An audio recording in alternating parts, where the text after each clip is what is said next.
हाँ, ये इस तरह के सवाल जो है निश्चित रूप से इस साल भी पूछा जाएगा। एक सिक्के को 10 बार उछाला जाता है तो ठीक 6 चित्त आने की प्रायिकता क्या होगी? ये सवाल बड़ा सस्ता है, बस आपको एक फॉर्मूला सबसे लास्ट एक्सरसाइज का ये सवाल है।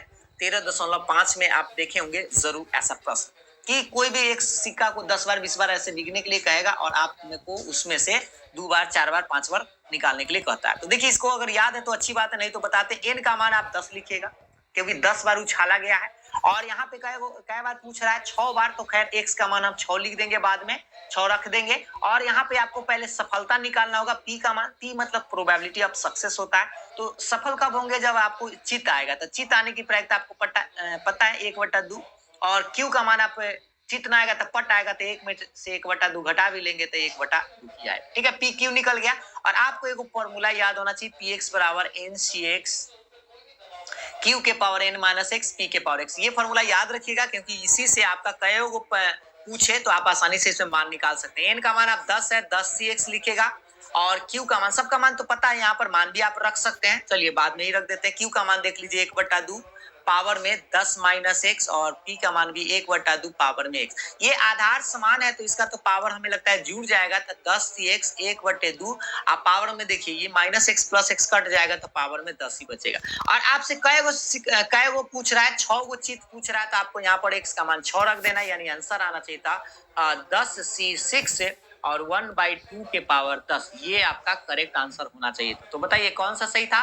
बिल्कुल आपका ऑप्शन नंबर डी जो है वह करेक्ट आंसर। ठीक है, तो आप ध्यान से देखेंगे इस तरह के सवाल जो इस साल भी आप लोगों को देखने को मिलेगा। तो हम आपको एक बार याद दिला दें कि इस बार 2022 में 5 गो ऑब्जेक्टिव सवाल पूछा गया था, और संभवतः इस बार भी आपको 5 गो सवाल पूछा जाएगा। अब तो ये तो हो गया 2022 की बात। अब हम आपको थोड़ा सा 2021 वाला भी सवाल दिखा देते हैं ताकि आप देख पाए और उसका भी सवाल का आंसर दे पाए। देखिए ये सवाल आप लोगों से छठा नंबर जो है ये 2021 वाली बात है, ये 2021 से अब आपको स्टार्ट होता है। ठीक है, तो चलिए 2021 वाला सवाल का आंसर देने का प्रयास करिए। A and B C are 3 independent events if, यदि ए और बी सी 3 स्वतंत्र घटनाएं हो तो बताना ही चारों ऑप्शन में से कौन सा करेक्ट है।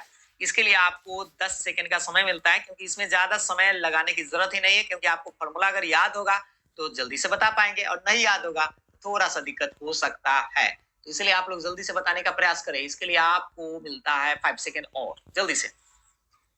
चलिए तो अब हम आपको बता ही देते हैं। देखिए इसमें आपको बताया था कि 3 गो अगर इंडिपेंडेंट इवेंट्स है तो देखिए आपको ऐसे बताया गया था, ऐसे याद रखेंगे, A intersection B intersection C बराबर क्या होता है, P A into P B into P C. ऐसा करके आपको बताया था 3 गो, 2 गो रहे तो P A into P B, 3 गो रहता है पीसी को बढ़ जाता है। और आपको यह भी बताया था कि ये जो 3 गो इंटरसेक्शन, इसको शॉर्ट में आप ऐसे भी लिखा जाता है ए बी सी। एक सेकेंड, ए बी सी, इसको आप इंटरसेक्शन हटा के सटा के भी आप ऐसे लिख सकते हैं। कैसे? एक बार देख लीजिए इस तरह से, ए बी सी ऐसे करके। ठीक है, बात एक ही है। और बता दीजिए कौन सा आंसर करेक्ट है। एबीसी है या प्लस में, तो प्लस में नहीं होता है, माइनस में नहीं होता है, गुना में ही आपका स्वतंत्र घटना का कंडीशन होता है, यानी कि आपका ऑप्शन नंबर सी करेक्ट था।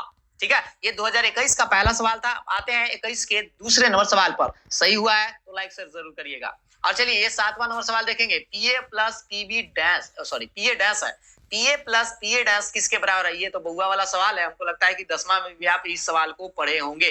और हाँ, हम आपको याद दिला दें ये 2021 का सवाल। ठीक है, तो 2021 का सवाल है तो आप लोग तो बना ही लिए होंगे। जल्दी से बता दीजिए कौन सा करेक्ट है। ये हम आपको बताए थे, ऐसे याद, ऐसा करके आपको बताया गया होगा। कितना होता है? 1 होता है। तो बिल्कुल आपका ऑप्शन नंबर बी करेक्ट था, इसमें समय ज्यादा देने की जरूरत नहीं था।